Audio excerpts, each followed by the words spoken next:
Let's understand data collection and the errors that usually come in data collection. So there could be two types of errors that are commonly there, and those are either the sampling error and the non-sampling error. Now you must be getting confused. What is the sampling error? So what is a sample? Let's understand that first. Now this is the whole set of population that is there.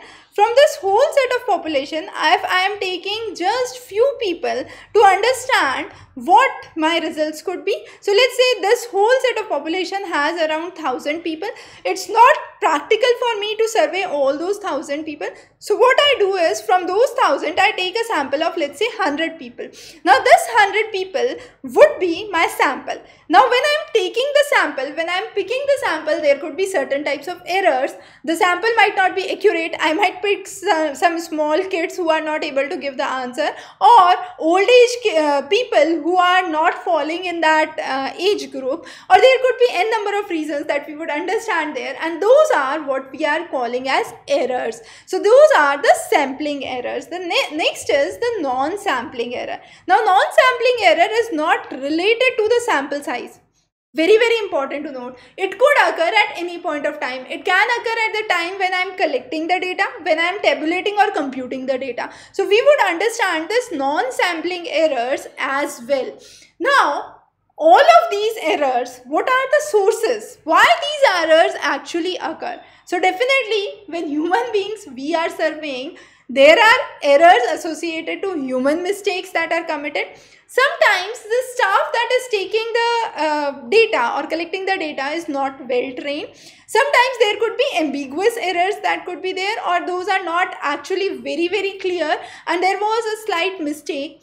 Sometimes inadequate scrutiny could be done. I might not pick up a right sample, and that could be one of the reasons for sampling errors. Sometimes when I'm presenting, there could be an error, and there could be n number of ways where double check are required. So quality check under controlling errors become very important. So in this session, we would focus on the two important errors, the sampling and the non-sampling errors. So let's first begin with sampling error. We already understood what is a sample.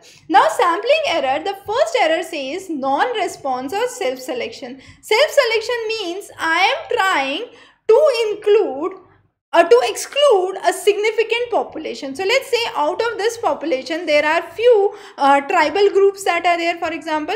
So what I would do is, might be during the survey a person is doing, let's say, a survey on internet penetration. Now when I am doing a survey on internet penetration and I am taking a sample of people who live in forest and do not have access even to computers, or have never seen a computer in their life, how can I understand a good internet penetration?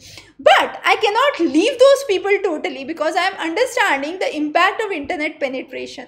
So whether they have the internet or not becomes an important criteria. So my idea is, there is a non-response or self-selection. That means a significant population is simply removed because it is not responding, and that should not occur as a part of sampling error. So make sure that all of the samples are equally represented, and any of the non-responding population, if present, must be taken into account and must be made sure that they have a proper say. The next is the population specific error. Now population specification error simply says that there is an error in specifying the population, whether I am talking about the kids, whether I am talking about the elderly people.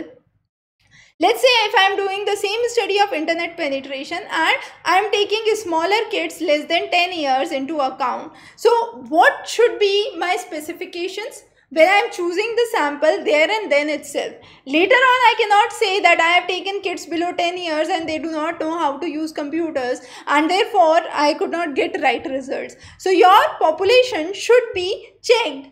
The sample should be checked there and then itself. What are the right specifications you are considering while taking the sample? The next is understanding the sample frame. So frame means, when I am talking about just internet penetration, that means I am not talking about those who do not are not acquainted to it. So I understand, let's say I take a study where I am talking about all urban areas and the penetration. Now in that, if I take a frame frame of forest area, that is a wrong frame, a wrong sample that I have taken. So that is a frame error, a sample frame error. My frame is not in line with the study that I want to do, and therefore it's an error.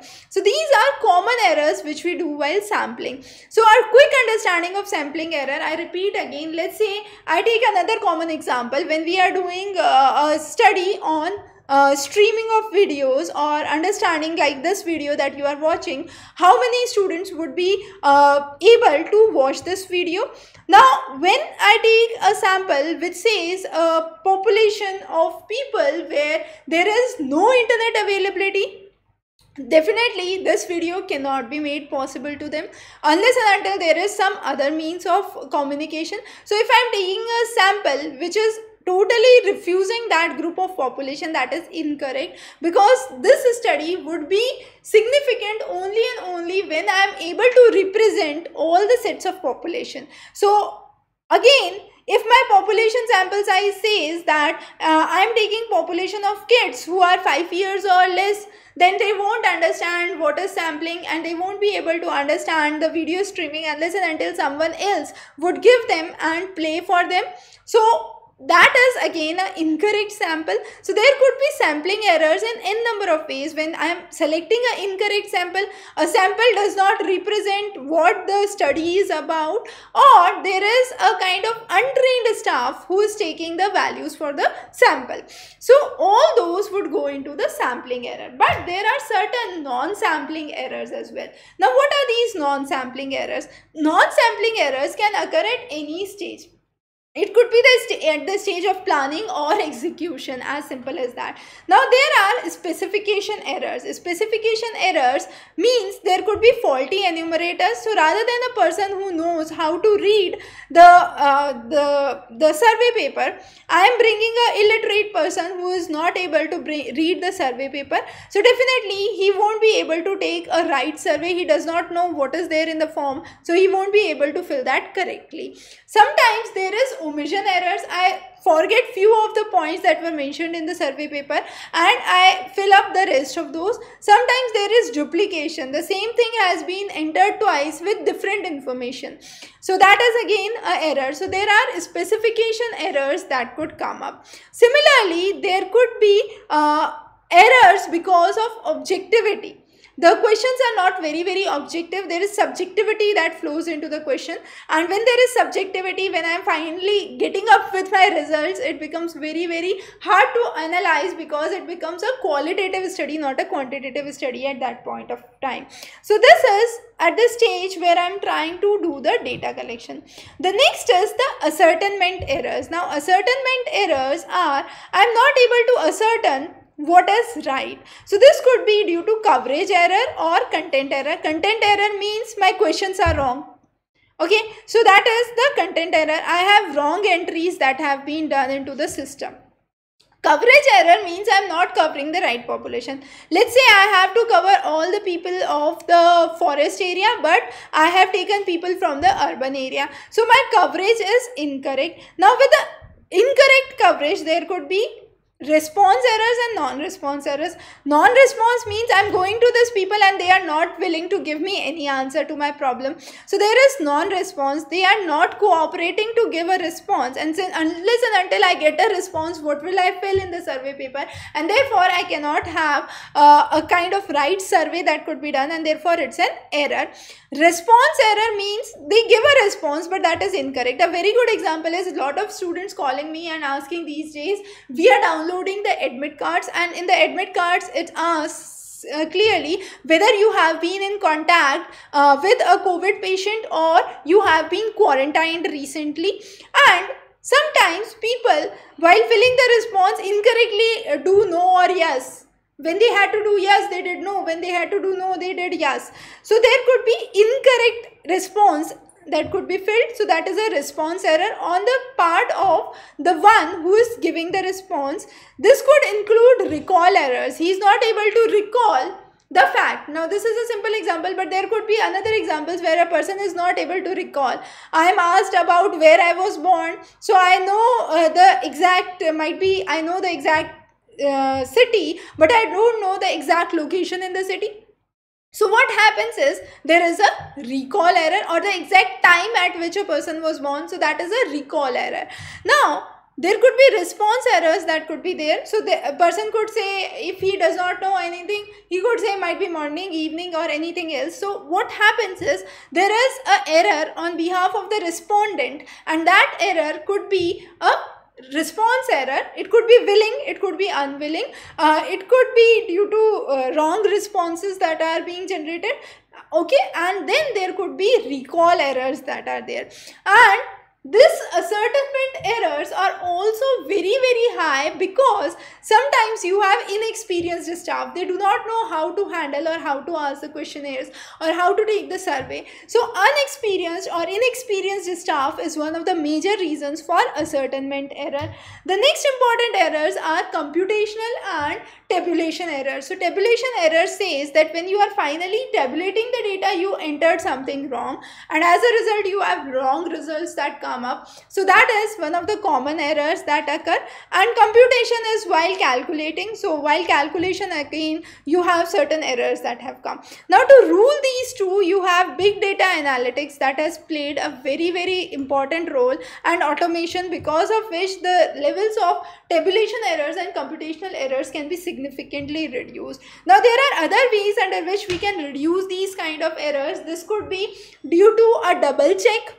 There can be a subsampling of the population. So I take a sample, I do I take out the results from that sample, then from that sample I take another subsample and do the results and see if those match. There could be interpenetration of the subsamples that could be done. So those are some of the ways. Now this was one of the criteria where we explained non-sampling errors.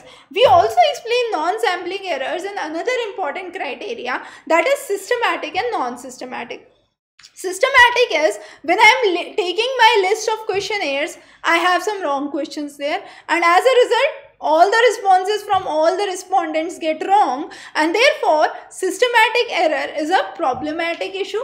Now this systematic errors are therefore very worse. They are worse because there are errors in the questionnaire itself, and then there could be a non-systematic or random error. Now this random error can be due to human error, because a person might feel that he is not in his full mood to take a questionnaire right now.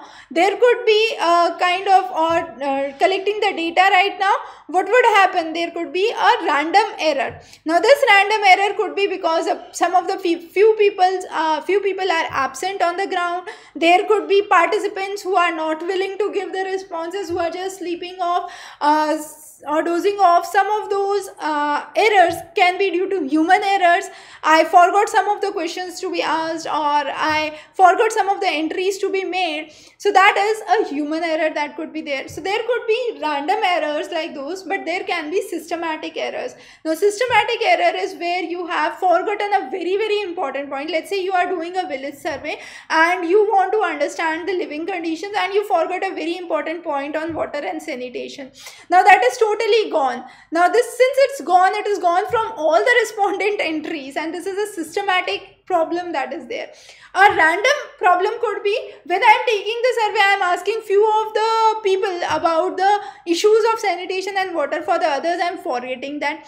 So that is a random error. Sometimes I make a wrong entry. They say yes, water is available 24 hours, and I write not available 24 hours. Okay, there could be absenteeism. Some of the people might not be present on the ground while I am asking the question, or the participants not be interested that nothing would happen in our village. You come and keep on doing the survey every day. Okay, so there is a kind of lag on the behalf of the respondents. So that is again a non-systematic or random error that would result into. So these are again a different criteria or a different way of understanding the non-sampling errors. But whenever we are doing a survey, data collection, it becomes very important that we are trying to rule out the errors or minimize those errors for best research results. So sampling error, non-sampling error, the types and how we can curtail those are very important. So a good quality check is a paramount idea, and this could be brought about by better computational technology. So big data analytics has been working greatly to reduce the computational and tabulation errors. We can double check, sub check, create subsamples. Those are some other good ways of reducing the errors. We would be covering many more interesting lectures on research in the upcoming sessions. Stay tuned. Have a wonderful day ahead.